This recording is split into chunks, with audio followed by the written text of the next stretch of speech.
Van Hunt proposed to Halle Berry, but her response surprised everyone.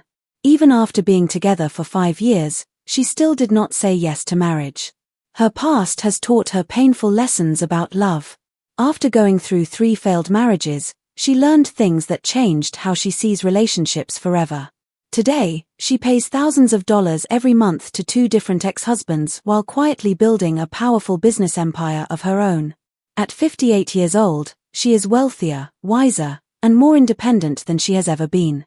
Still, one serious medical mistake once shook her confidence deeply and almost broke her spirit. The real reason she refuses to marry again is closely tied to everything she has lived through and every relationship that left a mark on her heart. Halle Berry was born on August 14, 1966, in Cleveland, Ohio. From the very beginning, her life was shaped by pressure, contrast, and struggle. Her mother, Judith Ann Hawkins, worked as a psychiatric nurse and had English and German roots. Her father, Jerome Jesse Berry, was a hospital attendant with an African-American background. Both of her parents worked at the same hospital, and at first, their life seemed stable. But the reality of being a biracial family in America during that time made their lives more complicated than it should have been.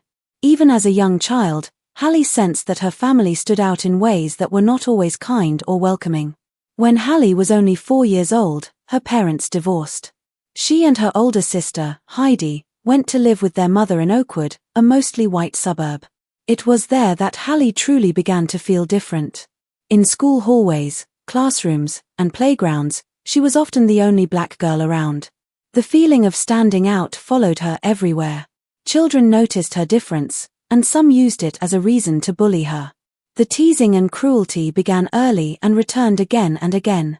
Each painful experience forced her to grow tougher, even when all she wanted was to feel accepted and safe.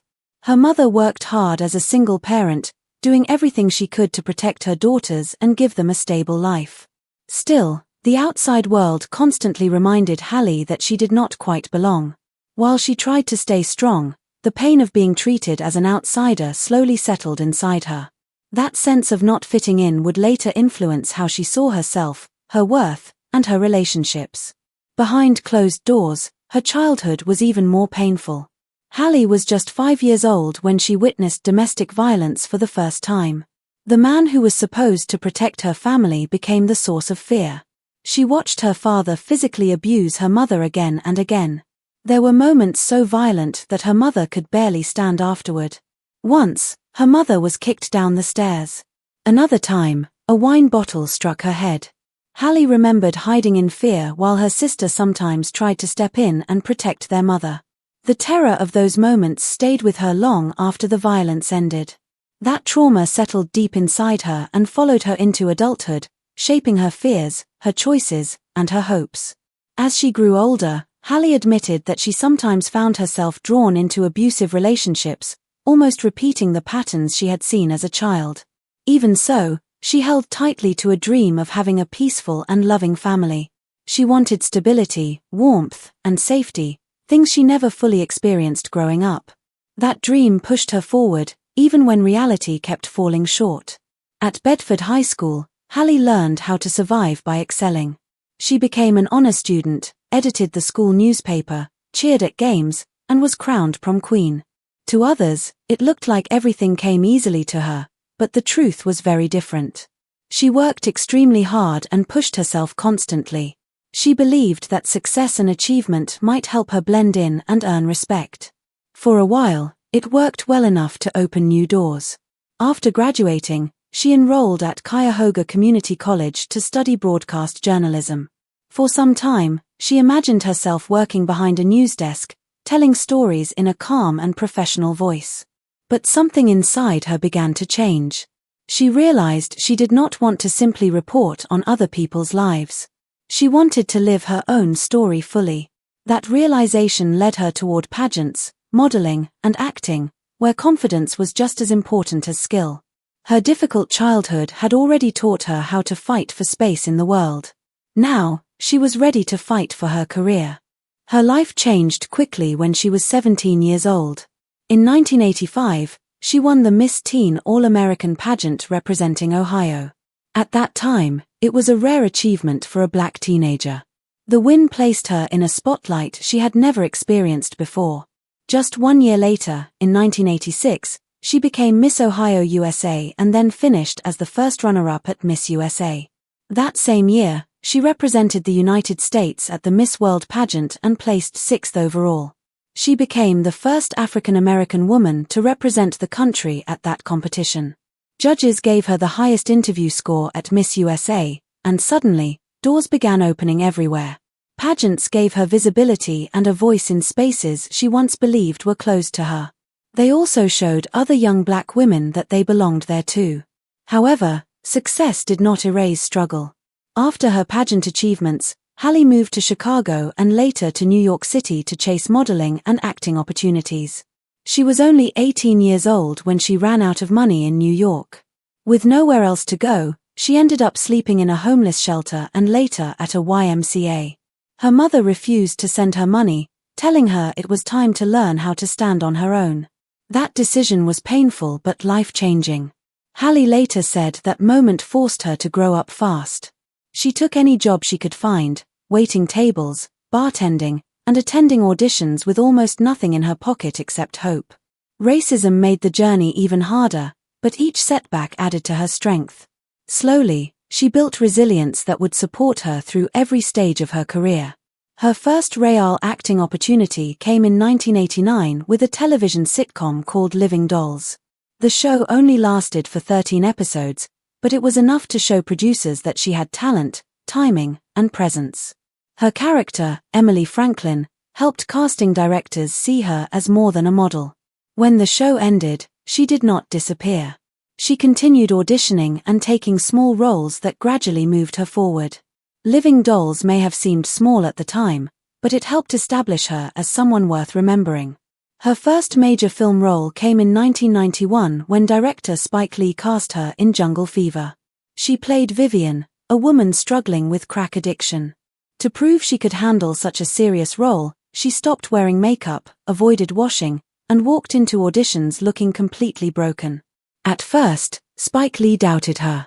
But when she returned fully committed to the character, he changed his mind. The film was released on June 7, 1991, and critics immediately noticed her performance. That role shattered the image of her as just a pretty face and revealed her depth as an actress. In 1992, she starred in Boomerang alongside Eddie Murphy.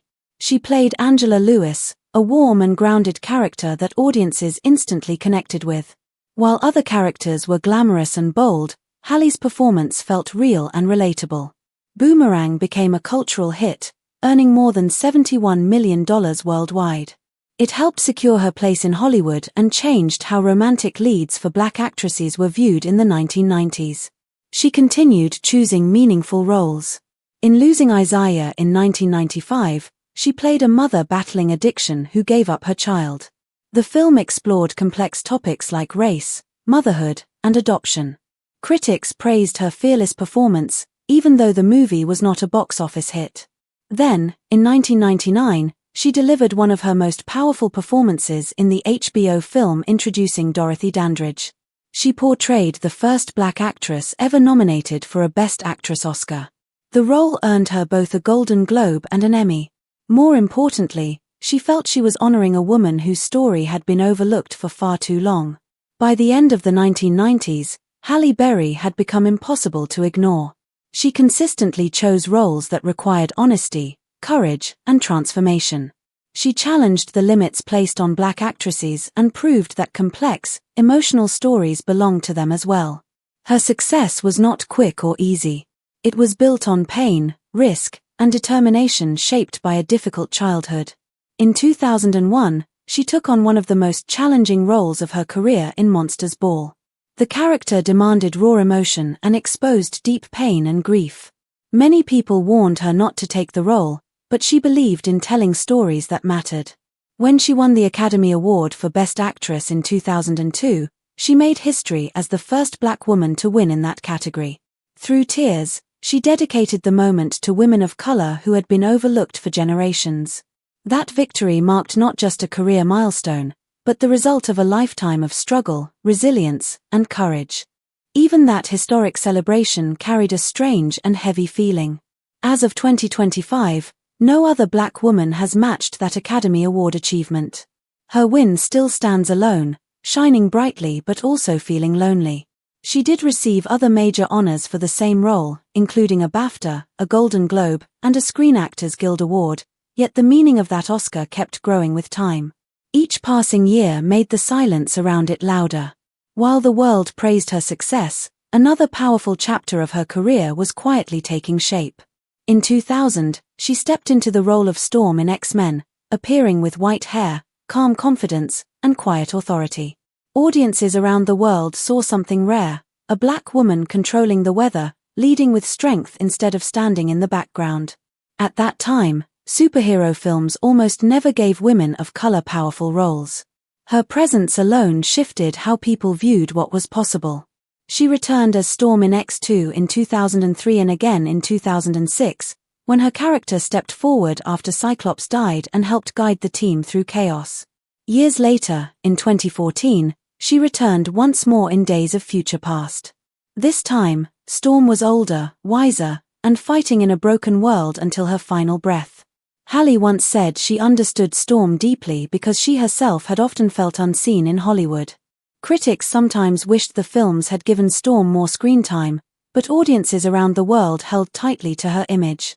That character helped open doors that had once been firmly closed. Soon after, she created another unforgettable pop culture moment. In 2002, she appeared as Jinx Johnson in Die Another Day. When she rose from the ocean wearing an orange bikini, the scene instantly reminded people of Ursula Andress and became one of the most replayed moments in James Bond history. Producers loved her as a new kind of Bond woman, someone who fought back and led instead of simply supporting the hero. While the movie itself did not receive strong critical praise, her performance stood out so much that studios even discussed giving her character a spin-off film. It never happened, but she later said she felt grateful to be part of such a legendary franchise that had lasted across generations. Then came a sudden and painful fall. In July 2004, Catwoman was released with a budget of around $100 million. Expectations were high, especially since an Oscar winner was leading the film. Instead, the movie opened at number 3 at the box office and quickly dropped. By the time it left theaters, it had earned only about $82 million worldwide, not enough to cover its cost. Critics were harsh, and audiences mocked it openly. Rotten Tomatoes gave it an extremely low score, and the reaction shook her career in ways few people expected. She had reached the highest point in Hollywood, yet one failure turned into a shadow that followed her for years. What she did next surprised almost everyone. In February 2005, she attended the Golden Raspberry Awards in person to accept her Razzie for Worst Actress. She walked on stage holding her Oscar in one hand and the Razzie in the other. She joked through her speech, saying they could never take her Oscar away no matter how badly they thought she had acted. The moment made headlines everywhere. Later, she even joked that she burned the Razzie. Instead of hiding from embarrassment, she faced it directly. That honesty became a different kind of strength. Even so, the backlash did not disappear. Hollywood began treating her differently. After making history in 2002, she suddenly found herself being offered mostly thrillers instead of serious, award-worthy dramas. Films like Gothika and Perfect Stranger followed, but the prestige roles slowed down. Industry rumors suggested she was now considered a risk. She watched white actresses survive box office failures and bounce back with ease, while she had to fight harder for every opportunity. She later spoke openly about how Black actresses are often not allowed more than one failure before doors begin closing. For many executives, Catwoman became an excuse to hesitate whenever her name was mentioned. The unfairness of it lingered for years. Rather than letting the setback defeat her, she chose to use it as fuel. She knew her value and began speaking out about equal treatment. She pushed for better pay, stronger roles, and more diversity in casting. Her career became an example of how quickly Hollywood can lift someone up and just as quickly shut them out, especially when that person is a woman of color. Even years later, some executives still pointed to Catwoman as a warning, showing how deeply rooted bias remains in the industry. Despite the weight on her shoulders, she leaned even harder into physically demanding roles. She returned as Storm again in 2006 and 2014, proving she still belonged in major franchises. Then, in 2019, she shocked audiences with her performance in John Wick, Chapter 3. At 52 years old, she trained 5 days a week for up to 90 minutes per session. Her preparation included jiu-jitsu, weapons training, and working closely with trained dogs. She jumped rope hundreds of times a day and pushed through intense physical drills until her body ached. During filming, she broke 3 ribs but refused to stop. Her character fought aggressively and took real hits that many actors avoid. The dedication earned her deep respect across the industry. As she grew older, she realized she wanted more control over her work. In 2021, she signed a major deal with Netflix to produce and star in new projects. She wanted stories that showed women of color as layered, complex, and real. She wanted to create opportunities she herself had been denied. Standing alongside powerful producers like Reese Witherspoon and Viola Davis, she stepped into a new level of influence. That journey led to Bruised. She directed it, produced it, and starred in it, committing fully to the project. She was 54 years old and trained 4 to 5 hours a day to play a mixed martial arts fighter who had lost her direction in life. The film premiered at the Toronto International Film Festival before being released on Netflix. She reshaped the story to focus on a middle-aged black woman because she believed those stories deserved to be told. She later said she ran down a hallway shouting that she would direct the film because no one else understood its heart the way she did. The process pushed her emotionally and physically and became one of the hardest challenges of her life. Bruised marked a powerful turning point. It allowed her to take ownership of her story at last. It gave her space to speak openly about aging, resilience, and second chances. It showed a body that had lived, struggled, and survived. Instead of hiding time and experience, she embraced them. Through it all, she proved that strength does not fade with age and that control over one's narrative can be the most powerful victory of all. It allowed her to finally express what it feels like to be pushed aside and still keep going no matter how heavy things become. The story spoke to people who rarely see themselves reflected honestly on screen. Many viewers felt understood through the pain, struggle, and strength her character carried. The film proved that she could still surprise Hollywood and audiences around the world. Instead of fading away, she showed that she still had stories worth telling and power worth respecting. After that success, something even bigger followed. Netflix signed her to a multi-picture deal, signaling that she was once again a major global draw. She starred in The Union and began preparing for another action project alongside Angelina Jolie called Maud vs. Ma. Streaming platforms saw her as someone who could connect with audiences across cultures and countries. She was no longer limited by the old rules of Hollywood. She had become someone who could move freely across borders, genres, and generations. Halle Berry entered her first marriage in January 1993, and for a short time, it seemed like everything in her life was falling into place. Her career was rising quickly, and her husband, baseball star David Justice, was thriving in his own world. From the outside, they looked like a powerful couple. But behind closed doors, distance began to grow. Halle spent long months away filming movies, while David later admitted he struggled with being married to a woman who did not fit the traditional image of a stay-at-home wife. They had only dated for 5 months before getting married, so their relationship never had a strong foundation. By February 1996, they separated, and what followed was painful and confusing. Halle later alleged that domestic violence occurred during that time and filed a restraining order. She eventually revealed that she lost about 80% of the hearing in one ear due to a violent incident. She never publicly named who caused the injury, and David Justice has always denied being responsible. That silence left unanswered questions and emotional scars. It became one of those stories without a clear ending, but with lasting pain. Years later, she tried marriage again. In 2001, she married R&B singer Eric Benet. At first, she believed deeply in their connection and hoped this relationship would be different. But cracks soon appeared. In 2002, Eric entered rehab for sex addiction, encouraged by Halle's mother, who wanted to help save the marriage. The situation became public, and the media turned it into entertainment. Tabloids mocked the situation, and even late-night talk shows joked about it. While the world laughed, Halle was breaking inside. She later discovered that Eric had been unfaithful throughout their marriage. The betrayal, combined with the public humiliation, pushed her into a deep emotional collapse. By 2005, the marriage was over. Halle later said she never truly believed he was a sex addict and felt that label was simply used to excuse repeated betrayal. That experience left her more guarded and less trusting than ever before. After the divorce, she began a relationship with model Gabriel Aubrey. For a while, life softened. Their daughter, Nola, was born in 2008, and Halle felt a sense of peace she had long been searching for. But by 2010, the relationship ended, and what followed was a long and bitter custody battle. In 2012, Halle wanted to move to France with Nola to live with her then-fiancé Olivier Martinez. Gabriel opposed the move, and the courts sided with him. As a result, Halle was ordered to pay $16,000 a month in child support.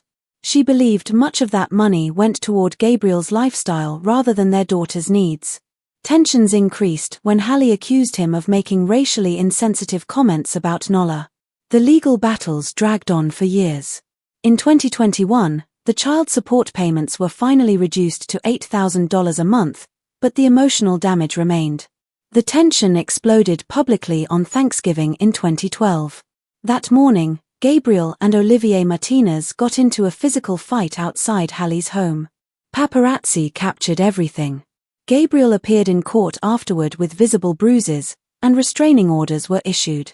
The chaos spilled into Halle's third marriage. She and Olivier eventually married, but even that relationship was filled with conflict. Their marriage ended in 2015, yet the divorce process lasted until 2023.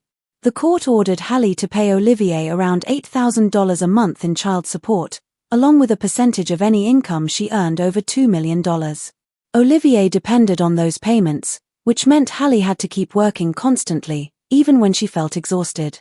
She had no choice but to keep earning and pushing forward.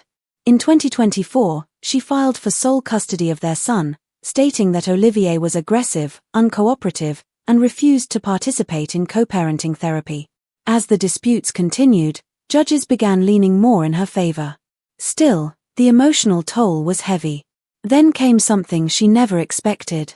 In 2022, at the age of 54, she woke up with severe vaginal pain after being intimate with her boyfriend Van Hunt.